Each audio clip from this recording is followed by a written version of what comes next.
ह्या भावाने बघा बायकोसाठी सोन्याचा हार किती भारी बनवलाय. हॅलो. काय अरे तू अजून नाराज आहेस का? काय आहे काम बोला. अरे मी तुझ्यासाठी एक सरप्राईज घेऊन येऊ राहिलोय. काय अरे मी तुझ्यासाठी सोन्याचा हार घेऊन येऊ राहिलोय. काय सोन्याचा हार. हा आलोच. अगं बाई या मग मी तुम्हाला ना छान असं जेवायला करते. या या लवकर या. हा सोन्याचा हार.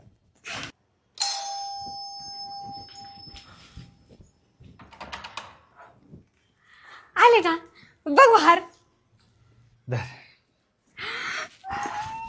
अहो तुम्हाला माहितीये का तर क्रांतीच्या नवऱ्याने तिला फक्त 2 ग्रॅमचं सोनं केलं होतं. अख्खं गावभर मिरवत होती. आता ना मी माझं सोनं दाखवते तिला. नाही तिची जिरवली ना मग. कसा आहे? तूच म्हणली होती ना दसऱ्याला सोन्याचा हार पाहिजे. कसा आहे? अरे हस ना जरा. अरे कधी 12 वाजलेले असे तुझ्या तोंडावर हस जरा. सोन्याचा हार आणलाय. भारी जमलाय.